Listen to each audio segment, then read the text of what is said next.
सिद्ध करना है कि, फर्स्ट है सवाल,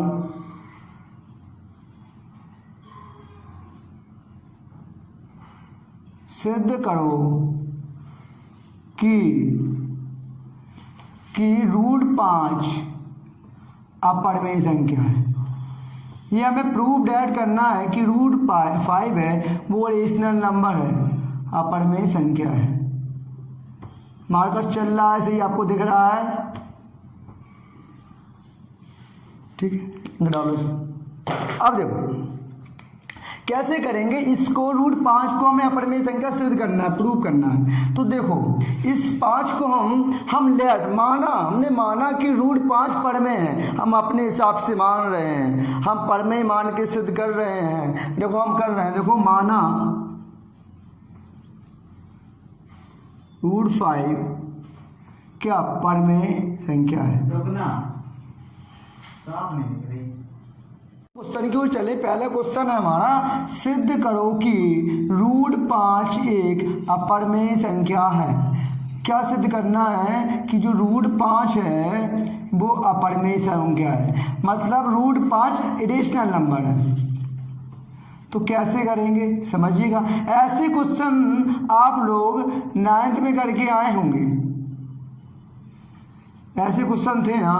हाँ थे, जिसने अच्छे से अब स्टडी की होगी तो उसे पता होगा। ऐसे क्वेश्चन थे कि सिद्ध करो कि रूट 5 अपरिमेय संख्या है। तो देखो क्या करें, अगर रूट 5 एक अपरिमेय संख्या है, हम इसको मान लें, माना हमने रूट 5 एक परमेय मान लिया। सपोज हमने माना कि रूट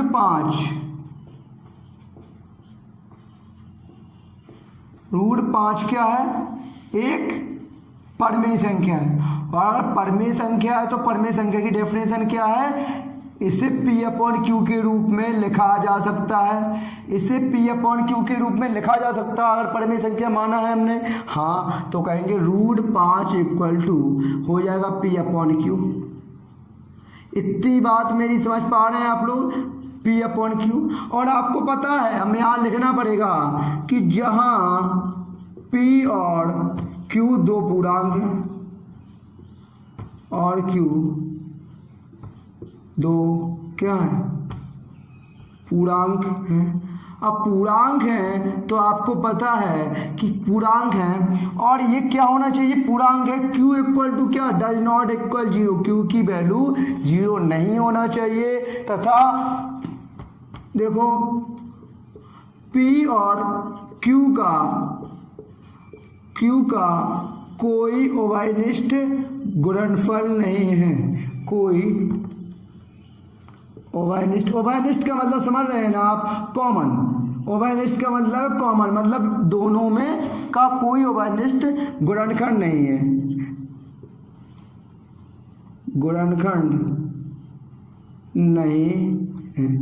देखो इतनी बात मेरी समझिएगा, जहाँ P और Q दो पूर्णांक हैं, Q का मान 0 नहीं है और P तथा Q का कोई उभयनिष्ठ गुणनखंड नहीं है। ये किस में, ये परमेय संख्या में है। और अपरमेय में क्या होता है, अपरमेय में क्या होता, दोनों के उभयनिष्ठ गुणनफल होते हैं। तो देखो हम चलें, क्या चलें, अब इसका हम दोनों साइड स्क्वायर लगा दें तो क्या हो जाएगा, 5 बराबर हो जाएगा P²/Q²। इतनी बात मेरी समझ पा रहे हैं, इनका स्क्वायर लगाया, रूट 5 का स्क्वायर 5, P²/Q²। इससे हम Q² की वैल्यू निकालें तो क्या हो जाएगा, Q² = P²। Q² यहाँ पहुँच गया, 5 यहाँ आ गया तो 5। एक इक्वेशन हमारी फर्स्ट हो गई, एक इक्वेशन हमारी फर्स्ट हो गई। अब मैं इसमें कह रहा हूँ ये 5 है ना, ये 5 है, आपको दिख रहा है, ये P² का क्या है, एक गुणनखंड है। 5 ये है, P² का क्या है, एक गुणनखंड है ना। तो क्या करेंगे, चूंकि देखो, चूंकि 5 P² का एक गुणनखंड है।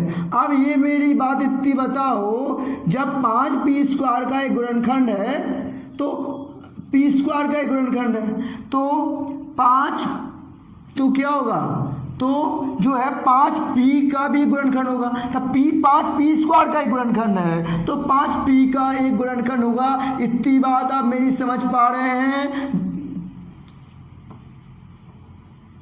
तब पी स्क्वायर का 5 गुणनखंड है तो 5 पी का भी गुणनखंड होगा। Are you getting my points?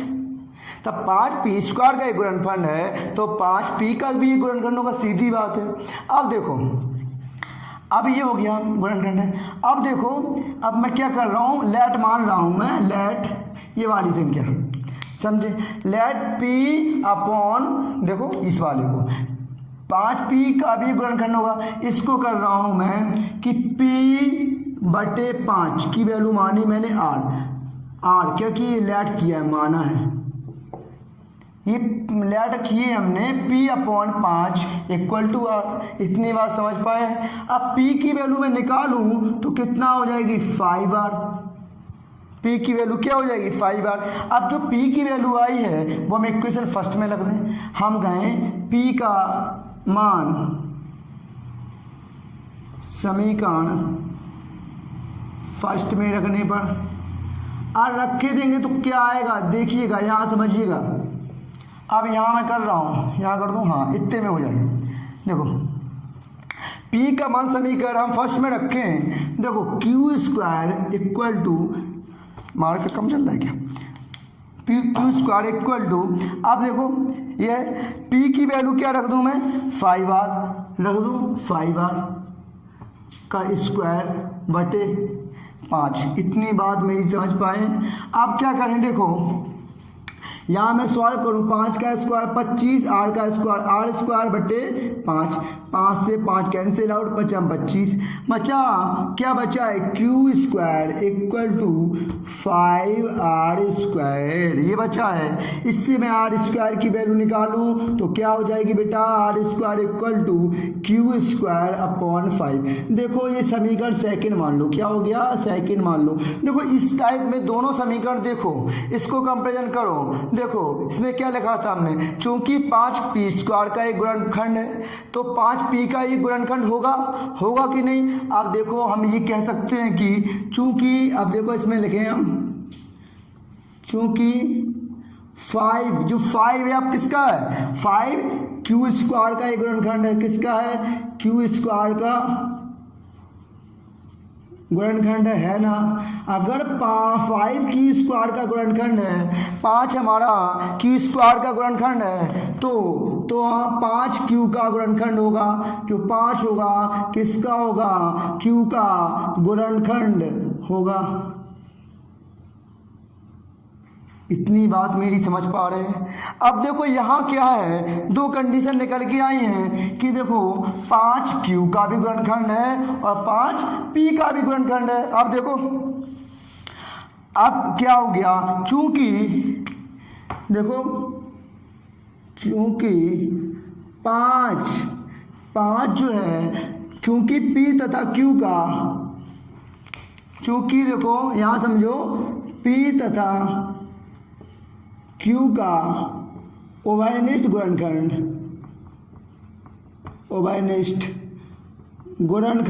क्या है 5 है, क्या है 5 है ना 5। तो अगर 5 है तो देखो यहाँ माना क्या था, जब पढ़मे थी तो पी और क्यू का कोई उभयनिष्ठ गुणनखंड नहीं है पढ़मे में। अब ये क्या है, क्योंकि इसमें निकल के आया है पी तथा क्यू का कोई उभयनिष्ठ गुणनखंड 5 है, निकल के आया है ना। तो क्या कहेंगे, अब कह सकते हैं हम, तो √5 एक पढ़मे संख्या नहीं हो सकती। क्या नहीं हो सकती, √5 एक पढ़मे संख्या नहीं हो सकती, √5 एक पढ़मे संख्या नहीं हो सकती। तो √5 क्या है, √5 एक, आप देखो मैंने बताया, तो √5 एक पढ़मे संख्या नहीं हो सकती, जो हमने माना है ना वो नहीं आया। तो √5 एक क्या है, अपरिमेय संख्या है। यही तो हमें सिद्ध करना था कि √5 एक अपरिमेय संख्या है। तो देखो समझ में आया ना आपको, तो अच्छा सवाल है, एग्जाम में पूछा हुआ सवाल है। सेम पे चले हम, देखो क्या है क्वेश्चन दूसरा, है सिद्ध करो कि किसी अभाज्य धनात्मक कि किसी भी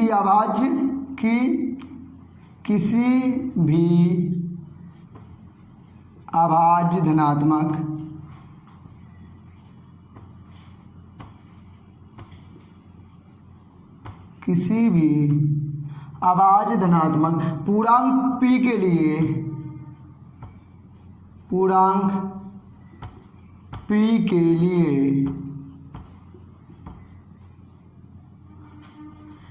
रूट p एक अपरिमेय संख्या है। हमें इस प्रूव करना है कि रूट p एक अपरिमेय संख्या है। सीधी 100 बात की एक बात हम बस ये सिद्ध कर दें कि रूट p एक अपरिमेय संख्या है, जैसे हमने अभी सिद्ध किया ना रूट 5 एक अपरिमेय संख्या है। सेम यही कॉन्सेप्ट हम करेंगे। तो देखो क्या है, देखो रूट 5 है तो रूट 5 को हम किस फॉर्म में लिखेंगे?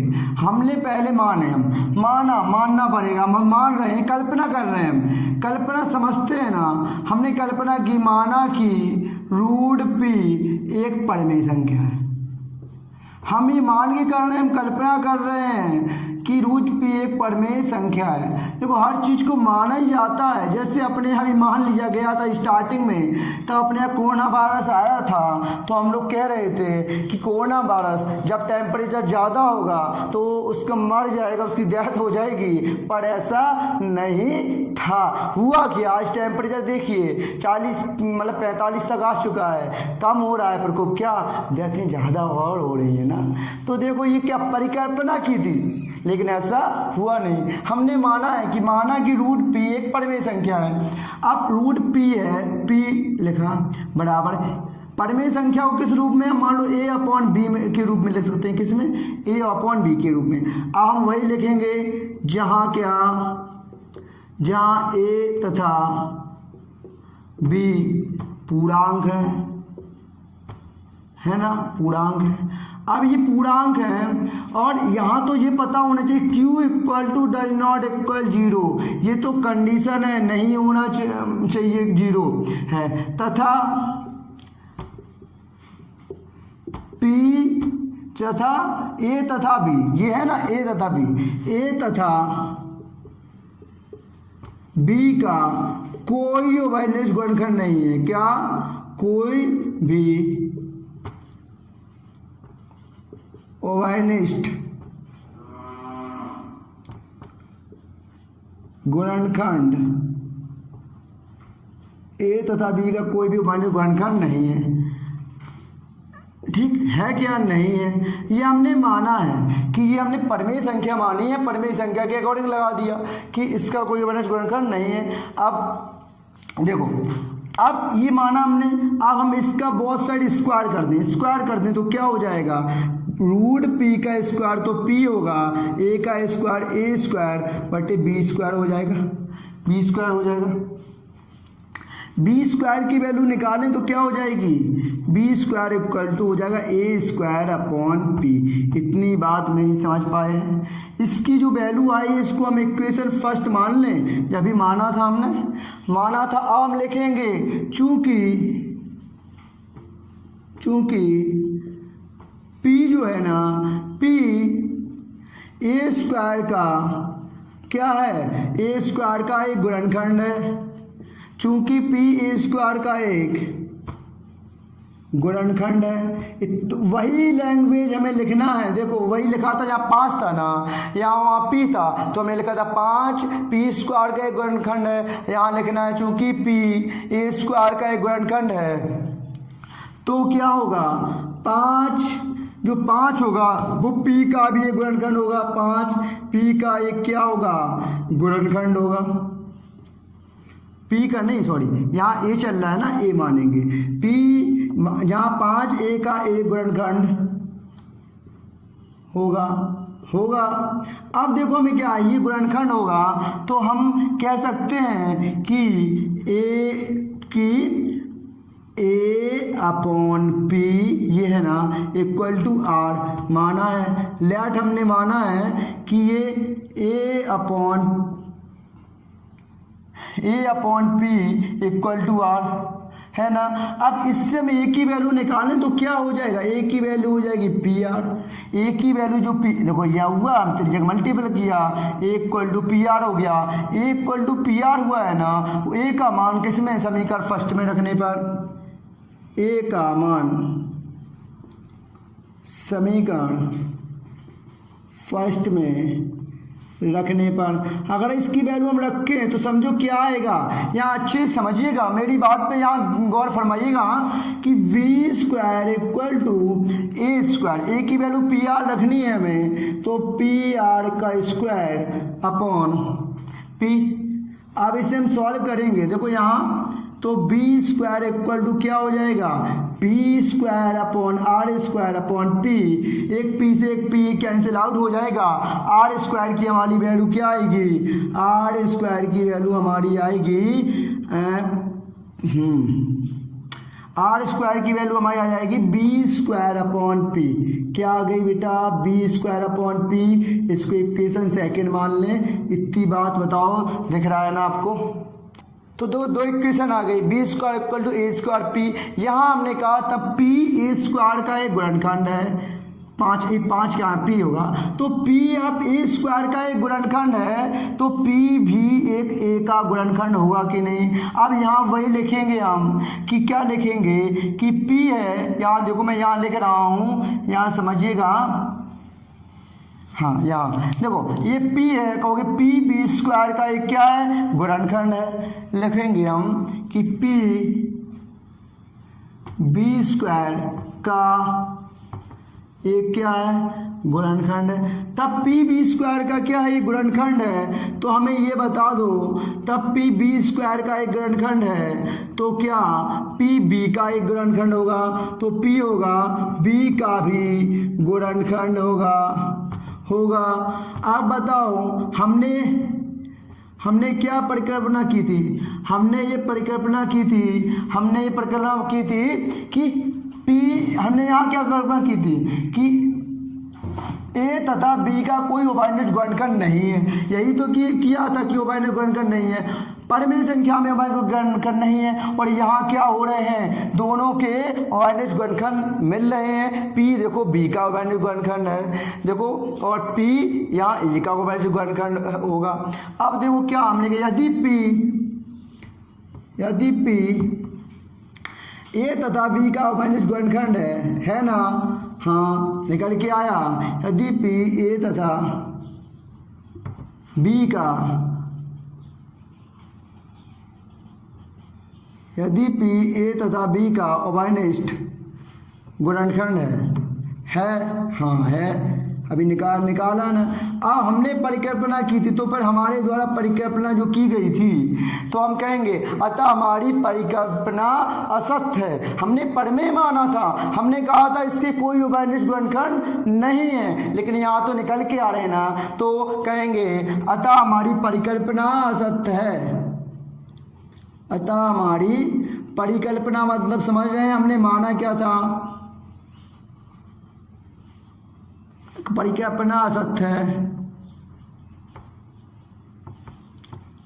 समझ रहे, परिकल्पना असत्य है। रूट पे परमेय संख्या नहीं है, रूट पी एक अपरमेय संख्या है। लिखेंगे हम कि असत्य है, रूट पी एक परमेय संख्या नहीं है।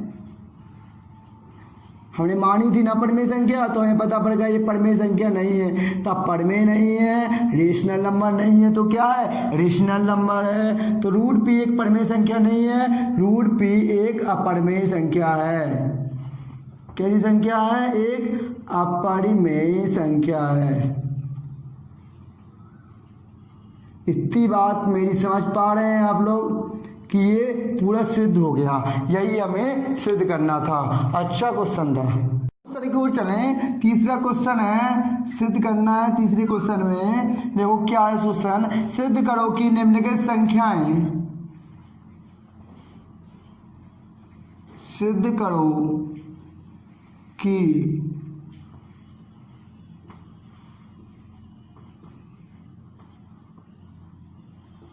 निम्नलिखित संख्याएं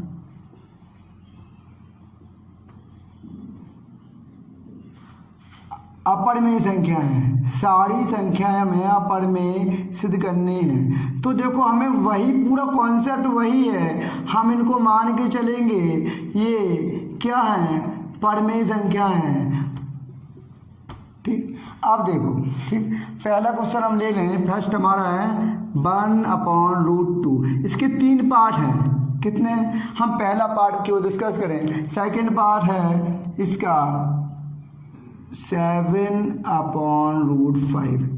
3 पार्ट है, 2 पार्ट अभी डिस्कस कर रहे हैं, तीसरा पार्ट इसके बाद करेंगे। देखो हमें क्या करना ये है, तो हम सबसे पहले करेंगे माना कि 1/√2 परिमेय संख्या है। हमने क्या माना कि 1/√2 एक परिमेय संख्या है। अब परिमेय संख्या है तो परिमेय संख्या की तो कंडीशन पता है ना, हमें इसे P/Q के रूप में व्यक्त किया जाएगा ना। तो हम लिख रहे हैं 1/√2 = P/Q और लिखेंगे कि जहाँ P और Q पूर्णांक है, जहाँ P और Q क्या है, पूर्णांक है, और क्या नहीं होना चाहिए, Q = क्या नहीं होना चाहिए, 0 यहाँ नहीं होना चाहिए, मतलब Q की वैल्यू 0 नहीं हो, यही कंडीशन है। अब इसका दोनों साइड हम क्या कर रहे हैं, तो कहेंगे स्क्वायर कर दें। दोनों साइड हम क्या कर दें, स्क्वायर कर दें। अगर हम स्क्वायर कर देंगे तो क्या, स्क्वायर कर दें तो क्या हो जाएगा, तो समझिएगा, अच्छे समझें। तो 1/√2 है, इसका स्क्वायर क्या है, सीधा कर दें हम। √2 है तो इसमें क्या करें, हम परिमेय का अंक करा दें। किसका, √2 का ऊपर, √2 का नीचे परिमेय का अंक करा देंगे तो क्या हो जाएगा, √2/√2/√2 = P/Q। इतनी बात मेरी समझ पा रहे हैं। मैंने क्या किया है बेटा कि √2 और √2 का ऊपर नीचे परिमेय का अंक करा दिया, तो इससे तो ये √2 बन गया। √2 और √2 आपको पता है 2 होता है। अब √2 क्या कर रहा हूँ मैं, यहाँ लेके आ रहा हूँ, तो यार √2 = 2P/Q। इतनी बात मेरी समझ पा रहे हैं, 2P/Q, इतनी बात हम समझ पा रहे हैं। अब बताओ √2 तुम्हें आपको क्या दिख रही है, कहो सर √2 तो एक अपरिमेय संख्या दिख रही है हमें। ये कौन सा नंबर दिख रहा है, ये कहेंगे ये अपरिमेय संख्या दिख रही ना, √2 एक अपरिमेय है। बताओ, और बताओ 2P/Q क्या है, ये कहोगे सर P/Q के रूप में व्यक्त है, ये क्या है, ये सर परिमेय संख्या है। ये क्या है, परिमेय संख्या है। अब हम क्या, ये अपरिमेय है और ये क्या है, परिमेय है, तो लिख रहे हैं √2 एक अपरिमेय संख्या है।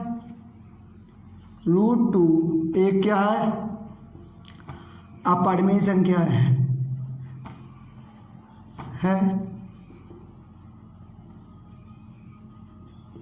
तथा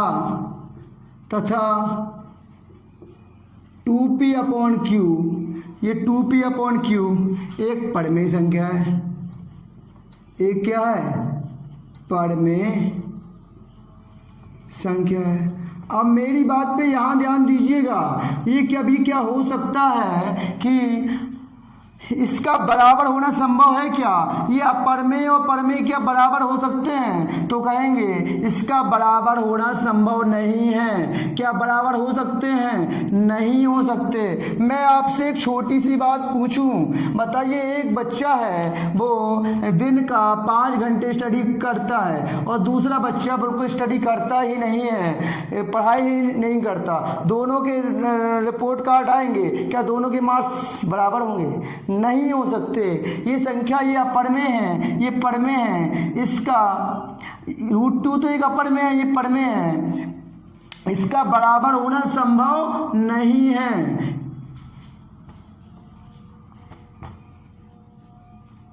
संभव नहीं है, ठीक है। ये बराबर हो सकती क्या, नहीं हो सकती। ये परिकल्पना असत्य है। क्यों असत्य है, हमने माना क्या था कि माना था हमने परमेय हैं और ये क्या कभी बराबर हो सकती है परमेय संख्या, ये परमेय संख्या ये इसका बराबर होना संभव नहीं है, अतः इसका हमारी परिकल्पना असत्य है, असत्य है। तो क्या 1/√2, क्या 1/√2 1/√2 परमेय संख्या नहीं हो सकती, 1/√2 परमेय संख्या नहीं हो सकती। तो 1/√2 हम क्या कहेंगे, अपरमेय संख्या होगी। तो 1/√2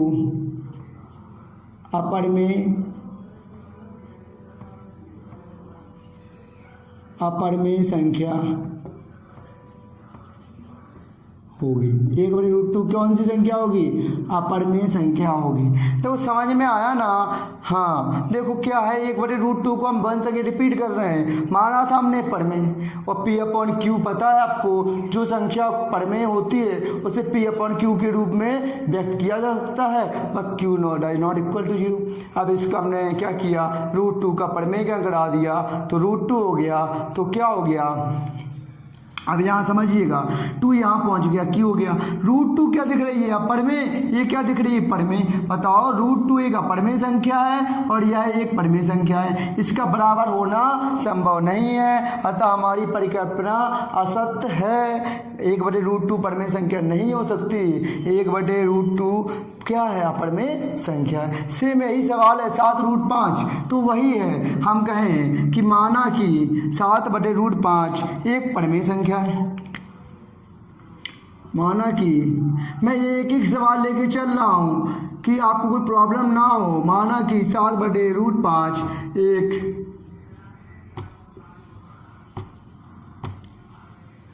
परमेय संख्या है ना, माना है हमने, ठीक। अगर माना है तो 7/√5 को परमेय माना है तो P/Q के रूप में व्यक्त किया जा सकेगा बेटा।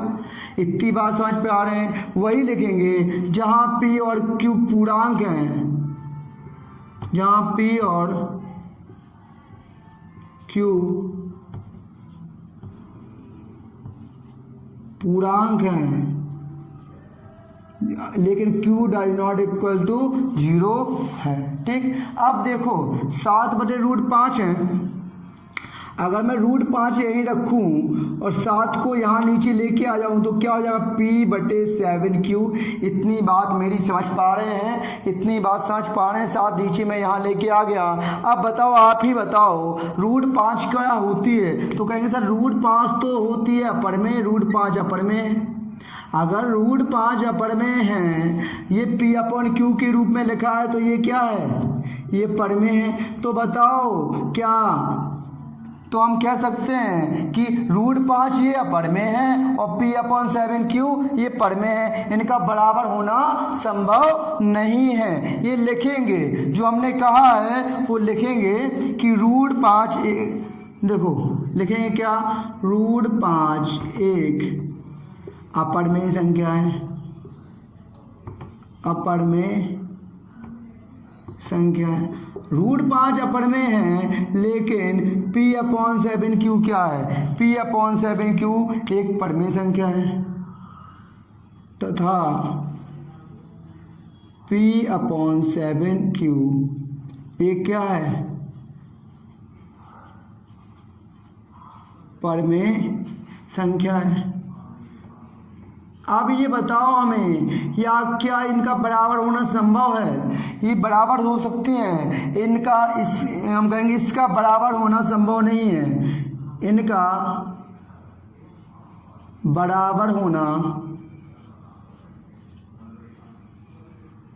संभव नहीं है। इतनी बात मेरी समझ पा रहे हैं आप लोग, इनका बराबर होना संभव नहीं है, अतः हमारी परिकल्पना क्या हुई, असत्य हुई। हमने परिकल्पना की थी जो हमारी असत्य हुई, हम कहेंगे अतः हमारी परिकल्पना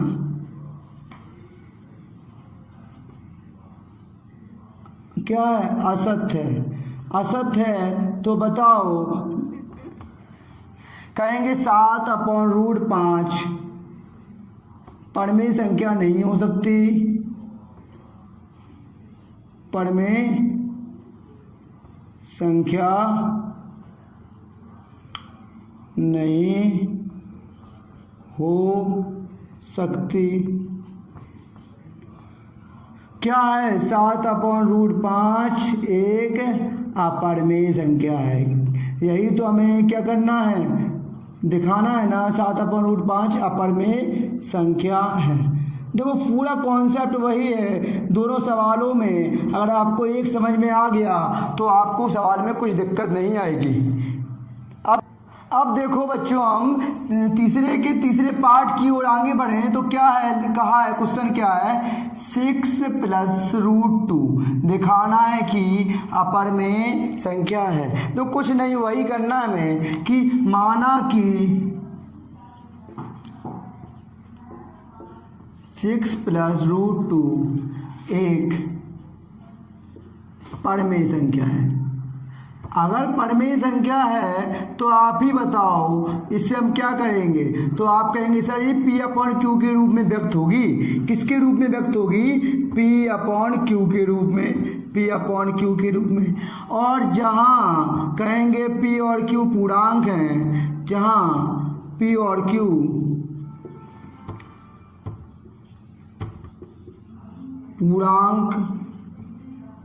पूर्णांक हैं लेकिन Q does not equal to 0, Q की वैल्यू क्या 0 नहीं होगी। ठीक है, अब देखो यहाँ समझिएगा, हम √2 तो यही ले रहे हैं। अब 6 जो है ना, 6 इस साइड है, इस साइड जाएगा 6 तो माइनस का हो जाएगा P/Q -6। इतनी बात समझ पा रहे हैं। √2 तो यही रहा, हम क्या कर रहे हैं, Q लिया हमने, P लिया हमने, 1 माना, P -6Q। इतनी बात समझ पा रहे हैं हमारी। √2 = P -6Q/Q हो गया। अब इतना हो गया तो बस अब बताओ, हमें खुद बताओ आप लोग कि √2 क्या है। आप कहेंगे कि √2 एक क्या है, अपरिमेय है। √2 अपरिमेय दिख रहा है आपको। और ये क्या है, ये है P/6Q/6 परिमेय है। क्या है? परिमेय है। अब बताओ, हम कहेंगे अतः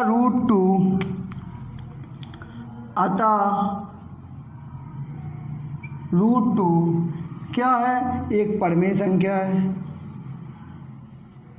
एक परिमेय संख्या है। तथा P -6Q/Q एक √2 क्या है, सॉरी मैं लग गया, √2 एक अपरिमेय संख्या है। √2 एक अपरिमेय संख्या है, जबकि यह एक क्या है, P/Q के रूप में व्यक्त है ना, तो यह परिमेय संख्या है। अब ये बताओ हमें, ये परिमेय संख्या, ये अपरिमेय संख्या और ये अपरिमेय संख्या का बराबर होना संभव है? नहीं है ना। लिखेंगे इनका बराबर होना संभव नहीं है, इनका बराबर होना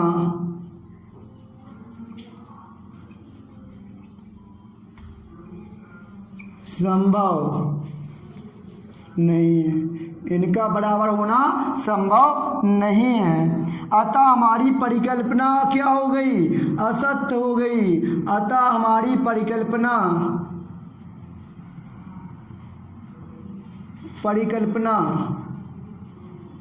अतः हमारी परिकल्पना क्या है, असत्य है। हमारी कल्पना क्या हो गई, असत्य है। हम कहेंगे 6+√2 परिमेय संख्या नहीं हो सकती। 6+√2 परिमेय संख्या नहीं हो सकती। तब परिमेय संख्या नहीं हो सकती तो क्या होगी, अपरिमेय होगी ना, नहीं हो सकती।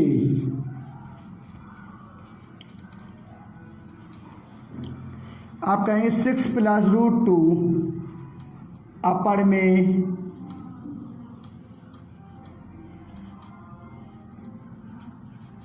√2 अपरिमेय संख्या है। 6+√2 क्या है, अपरमेय संख्या है। तो समझ में आया ना, पूरा सवाल सेम आपका इसी टाइप का लगना है। इसको हम परमेय मानेंगे, परमेय मानने के बाद परमेय है तो पी अपन रूट के रूप में व्यक्त होगी।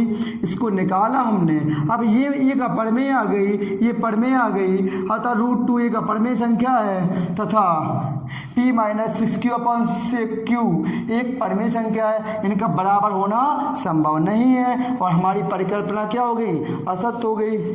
हमारी परिकल्पना हो गई असत्य और इसका बराबर होना क्या है? संभव नहीं है। अब देखो सवाल, नेक्स्ट सवाल पे चलें।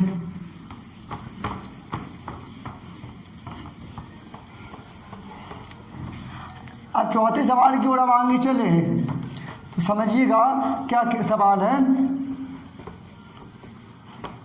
चौथा सवाल है हमारा, सिद्ध करो कि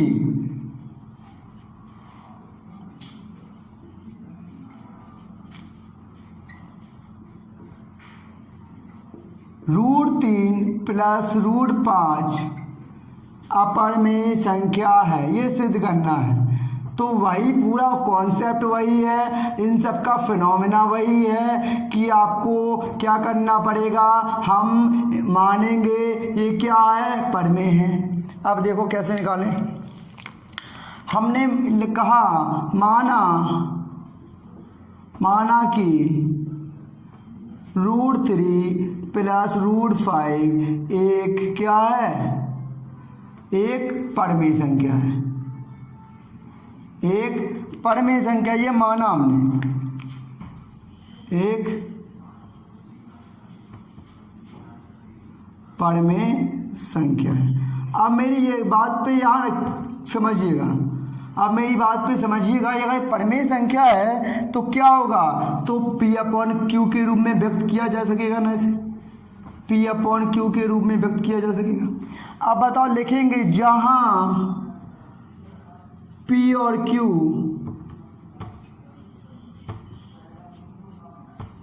पूर्णांक हैं लेकिन Q does not equal to 0, Q की वैल्यू 0 नहीं है। अब इन दोनों का हम दोनों साइड स्क्वायर कर दें, बहुत साइड स्क्वायर कर देंगे तो समझिएगा ये इसका स्क्वायर बन जाएगा, ये हो जाएगा P/Q का होल स्क्वायर हो जाएगा। अब बताओ a + b का होल स्क्वायर क्या होता है? a² मतलब √3 का स्क्वायर कितना हो जाएगा? √3 का स्क्वायर 3।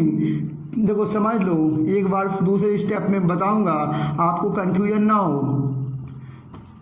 +2 × a का मान √3 × √5 बराबर हो जाएगा ये क्या? p² / q²। इतनी बात समझ पा रहे हैं मेरी? √3 का स्क्वायर, हमने कहा जो संख्या पे रूट से क्या हो जाता है, ये स्क्वायर कैंसिल हो जाएगा, 3 इसके रूट से स्क्वायर कैंसिल, 5 प्लस के 2 √5 = 15 बराबर p² / q²। अब बताओ 5 और 3 कितने हो जाएंगे? 8 + 2 √15 = p² / q²। अब देखो मैं कर क्या रहा हूँ, समझिएगा मेरी बात को। ये 8 मैं इस साइड लेके जा रहा हूँ, 8 में इस साइड लेके जाऊंगा तो ये किसके हो जाएंगे? माइनस के हो जाएंगे। इतनी बात मेरी समझ पा रहे हैं आप लोग? इतनी बात मेरी समझ पा रहे हैं? ये संख्या आई है, इसको हम क्या कर रहे हैं? अब इनमें हम q² एलसीएम ले रहे हैं तो p² - के 8q², ये संख्या आ गई हमारी। अब देखो मैं एक काम और कर रहा हूँ, इसमें क्या कर रहा हूँ?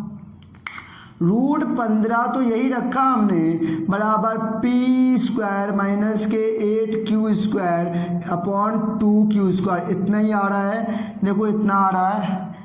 अब देखो ये आया ना, तो मैं यहाँ लिख लूँ समझ आने के लिए। देखो क्या कि यहाँ आया है मेरा √15 = क्या आया है? देखो p² - के 8q² / 2q², ये आया है ना। अब हमें ये बताइएगा कि आप कहेंगे √15 तो सर अपरमेय होती है, ये तो इरेशनल नंबर है और ये रेशनल नंबर है, ये p/q के रूप में है तो ये परमेय है। क्या है, ये रेशनल है, ये रेशनल है। अब देखो हम कहेंगे कि चूंकि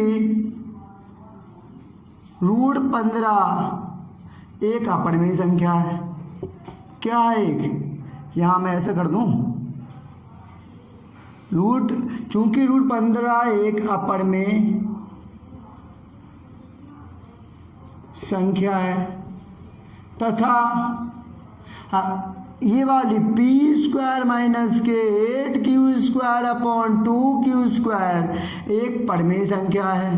अब बताओ दोनों ये अपरिमेय संख्या और दोनों परिमेय संख्या बराबर हो सकती हैं, तो क्या लिखेंगे, इनका बराबर होना क्या है, संभव नहीं है। इनका बराबर होना संभव नहीं है। अतः हमारी परिकल्पना हमने मानी थी ये एक परिमेय संख्या है, अतः हमारी परिकल्पना क्या हो गई, असत्य हो गई। हमने माना था कि ये परिमेय संख्या होगी, लेकिन अतः हमारी परिकल्पना क्या हो गई, असत्य है। आप कहेंगे √3 + 5 क्या नहीं हो सकती, परिमेय संख्या नहीं हो सकती, परिमेय संख्या नहीं हो सकती। तो कहेंगे √3 + √5 एक अपरिमेय संख्या है। यही हमें प्रूव करना था और हमने प्रूव कर दिया है। इतना आपको समझ में आया? यहाँ तक कोई डाउट बताइए? यहाँ तक आपको समझ में आया? ठीक, अब हम नेक्स्ट क्वेश्चन चले हैं। देखो नेक्स्ट क्वेश्चन क्या है हमारा, 4 तक हो चुके हैं हमारे क्वेश्चन, 5वां लास्ट क्वेश्चन है। देखो 5वां क्वेश्चन क्या कहता है,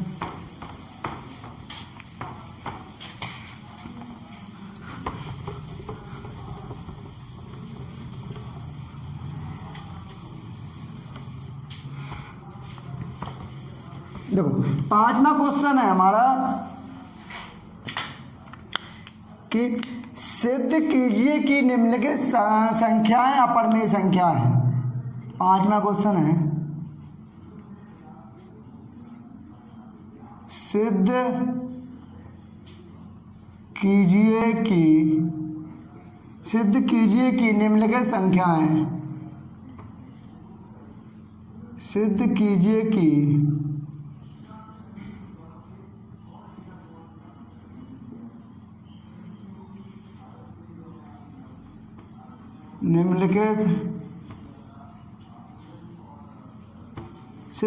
कि निम्नलिखित संख्याएं अपरिमेय संख्या हैं। क्या है?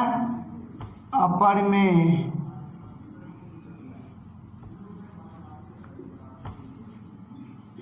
संख्या, ये सिद्ध करना है।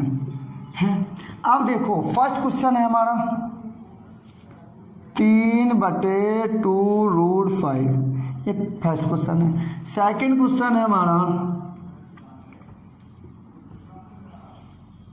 3 - √5। ठीक, 2 क्वेश्चन है। देखो अब हम कैसे करेंगे, यहाँ कर लें, थोड़ा लिखने में दिक्कत नहीं है, हमें दोनों हो जाए। अब देखो ये क्वेश्चन है, वही करना है। माना कि 3/2√5 एक क्या है, एक परिमेय संख्या है। ठीक है, अब परिमेय संख्या है तो इसे क्या करेंगे, तो हम कह सकते हैं इसे P/Q के रूप में व्यक्त किया जाता। मेरे प्यारे बच्चों यहाँ देखो, हम कहेंगे 3/2√5 = P/Q। समझ में आया? देखो P/Q। अब हम क्या कहेंगे, जहाँ P तथा Q पूर्णांक है,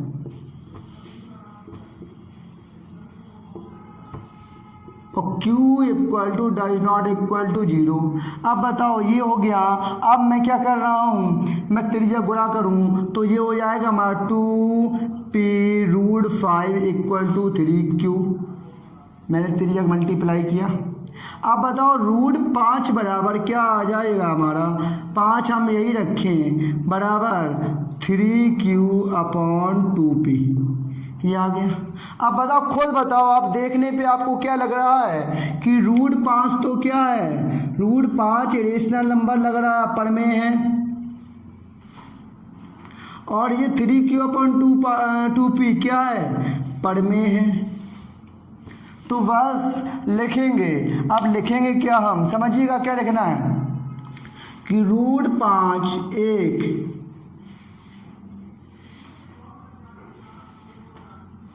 परमेय संख्या है, √5 एक परमेय संख्या है, अपरमेय संख्या है। √5 एक अपरमेय संख्या है तथा, माफ कीजिएगा यहाँ मैं आ लगाना भूल गया, तथा 3q/2p एक परमेय संख्या है। अब दोनों परमेय संख्या हैं, बताओ √5 एक अपरमेय है, ये परमेय है, इनका बराबर होना संभव नहीं है। मैं आपसे कहूँ, दो स्टूडेंट्स हैं, एक स्टूडेंट दिन भर पढ़ाई करता है और एक स्टूडेंट बिल्कुल स्टडी ही नहीं करता, क्या तब दोनों का रिपोर्ट कार्ड आएगा तो क्या दोनों के मार्क्स बराबर आएंगे? नहीं आएंगे। देखो ये अपरमेय है, ये परमेय है, अतः इनका, ये अपरमेय संख्या, ये परमेय है, इनका बराबर होना, इनका बराबर होना संभव नहीं है, इनका बराबर होना संभव नहीं है। अतः हमारी परिकल्पना क्या हो गई, गलत हो गई। अतः हमारी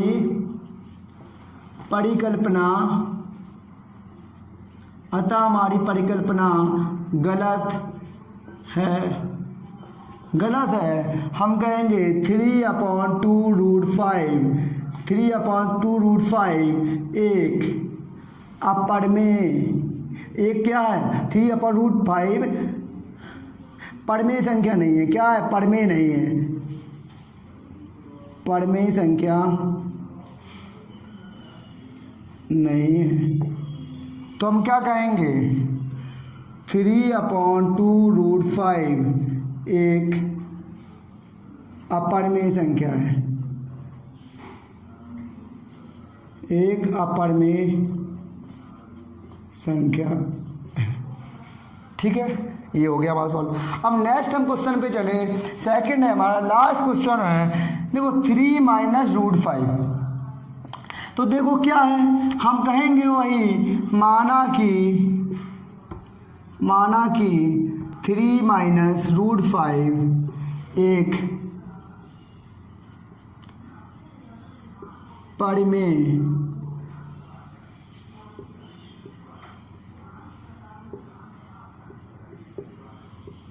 संख्या है। माना हमने ये परमेय संख्या, अगर ये परमेय संख्या है तो इसे किस रूप में व्यक्त किया जाए, P/Q के रूप में, है ना, P/Q के रूप में। अब ये बात बताओ, हम लिखें जहाँ P तथा Q पूर्णांक हैं, तो लेकिन Q की वैल्यू क्या, 0 नहीं होगी, Q की वैल्यू 0 नहीं होगी। अब क्या करें, देखो 3 - √5 ऐसा कर रहा हूँ मैं, -√5 तो ये कर रहा हूँ, स्क्वायर से कर दें, √5 इक्वल टू P/Q, P/Q यही रहा, -3 ये हो गया, -3 हो गया, √5 इक्वल टू क्या हो जाएगा, Q ये P - 3Q। अब बताओ खुद आप, -√5 क्या है, तो कहेंगे -√5 एक अपरमेय है, क्या है, अपरमेय है, लेकिन ये P/3Q क्या है, एक परिमेय संख्या है। कौन सी है, परिमेय संख्या है। तो क्या कहेंगे, हम कहेंगे -√5 एक अपरिमेय संख्या है। यहाँ मैं लगा दे रहा हूँ, -√5 एक अपरिमेय संख्या है, अपरिमेय संख्या है, तथा P-3Q/Q एक परिमेय संख्या है। अब बताओ दोनों का बराबर होना संभव है, तो कहेंगे नहीं, इनका बराबर होना संभव नहीं है, इनका बराबर होना संभव नहीं है।